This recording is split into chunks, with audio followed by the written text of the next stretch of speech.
Recipes and blocks. இன்றைக்கி நம்ம சேனலில் பேசன் சில்லா எப்படி செய்கிறதுன்னு பார்க்கலாம். இது வந்து ஒரு நார்த் இந்தியன் பிரேக்ஃபாஸ்ட் ஐட்டம். இது ரொம்பவே ஈஸி செய்கிறது. நமக்கு மாவு இல்லை அப்படின்னா நம்ம ஊரில் எப்படி நம்ம வந்து அடை கோதுமையிலலாம் அடை செய்வோம், டக்குன்னு வெங்காயம் அரிஞ்சு போட்டு, அவங்க அந்த மாதிரி கடல மாவில் அடை செஞ்சுருவாங்க. வாங்க இதுக்கு செய்ய தேவையான பொருட்களை பார்க்கலாம். நான் 1 கப் கடல மாவு எடுத்திருக்கேன். அதோட பொடியாக நறுக்கின கொத்தமல்லி இலை, பொடியாக நறுக்கின வெங்காயம், ஒரு பச்சை மிளகாய், கொஞ்சமாக இஞ்சி, கொஞ்சமாக குடமிளகாய், ஒரு தக்காளி பொடியாக நறுக்கி வச்சுருக்கேன். அதோட கொஞ்சமாக தேவைக்கேற்ப உப்பு, கொஞ்சமாக ஓமம். இதில் நீங்கள் காரம் இன்னும் வேணும்னா நீங்கள் கொஞ்சமாக சிவப்பு மிளகாத்தூள் கூட ஆட் பண்ணிக்கலாம், ரொம்ப நல்லாயிருக்கும். இப்போ இது எல்லாத்தையும் ஒன்றா சேர்த்து கலந்துட்டு கொஞ்சம் கொஞ்சமாக தண்ணி சேர்த்து நம்ம அடை மாவு மிக்ஸ் பண்ணுறோம் இல்லையா, அதை விட இன்னும் கொஞ்சம் லிக்விடாக நீங்கள் வந்து மிக்ஸ் பண்ணிக்கோங்க. எடுத்து தோசை கல்லில் நமக்கு வந்து ஊற்றுற மாதிரி இருக்கணும், தட்டுற மாதிரி இருக்கணும். அந்த பதத்துக்கு கரைச்சிக்கோங்க.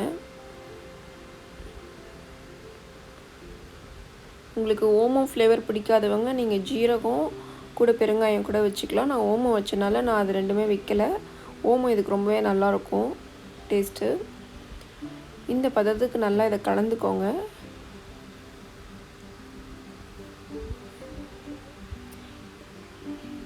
இப்போ ஒரு தோசைக்கல்லை சூடு பண்ணிவிட்டு இதை சின்ன சின்னதாக அடை மாதிரி நம்ம எண்ணெய் ஊற்றி 2 பக்கம் நல்லா திருப்பி போட்டு வேக வச்சு எடுக்க வேண்டியது தாங்க.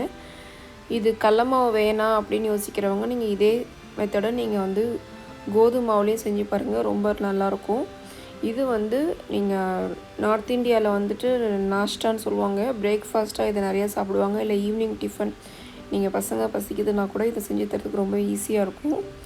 இல்லை காய்கறி இதெல்லாம் போட்டிருக்கனால, குடமிளகாய், தக்காளி எல்லாம் போட்டிருக்கனால அது ஃப்ளேவரே உங்களுக்கு நல்லாயிருக்கும். பாருங்கள் கலர்ஃபுல்லாக எவ்வளோ நல்லாயிருக்கு இது பார்க்கும்போதே உங்களுக்கு. லோ ஃப்ளேமில் வச்சு கடல மாவு கொஞ்சம் வேகணும் இல்லையா, அதனால் நான் லோ ஃப்ளேமில் வச்சு நல்லா திருப்பி போட்டு வேக வச்சு எடுங்க.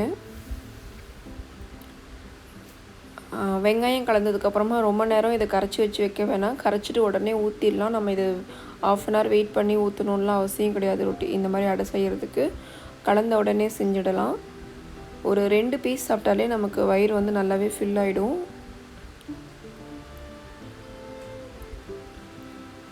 இதில் இதே சில்லாவில் வந்துட்டு அவங்க நிறைய வெரைட்டிஸ் இருக்குது. சுரக்காயில் நீங்கள் இதே மாதிரி சுரக்காவை துருவி போட்டு செஞ்சு பாருங்கள், அது இன்னும் ரொம்ப நல்லாயிருக்கும்.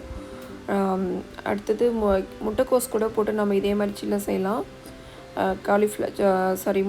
கடலை மாவில் வந்துட்டு நீங்கள் முட்டைக்கோஸை துருவி போட்டும் செய்யலாம். சுரக்காவை துருவி போட்டுட்டு அந்த தண்ணி புழிஞ்சு எடுத்துகிட்டு அந்த சக்கை மட்டும் போட்டு நீங்கள் செஞ்சு பாருங்கள், அது அவ்வளோ டேஸ்ட்டாக இருக்கும். ஏன்னா சுரக்காய் கொஞ்சம் கசக்கும், அதனால தான் தண்ணி எடுக்க சொல்கிறேன். அதிலேருந்து உங்களுக்கு அந்த ஃப்ளேவர் பரவாயில்லன்னா நீங்கள் அதை அப்படியே யூஸ் பண்ணிக்கலாம்.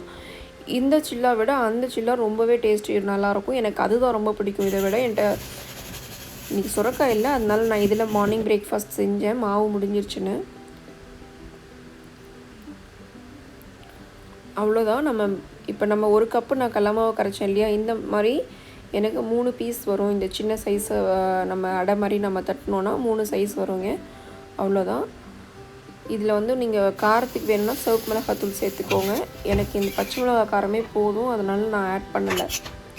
அவ்வளோதான். ரொம்பவே டேஸ்டியான ஈஸியான பிரேக்ஃபாஸ்ட் ரெசிபி பேசன் சில்லா எப்படி செய்யுதுன்னு பார்த்துருக்கோம். கண்டிப்பாக இந்த வீடியோ உங்கள் எல்லாத்துக்கும் பிடிச்சிருக்கும். லைக் பண்ணுங்கள், ஷேர் பண்ணுங்கள். இது வரைக்கும் சேனலை சப்ஸ்கிரைப் பண்ணாதவங்க சப்ஸ்கிரைப் பண்ணுங்கள். தேங்க்ஸ் ஃபார் வாட்சிங்.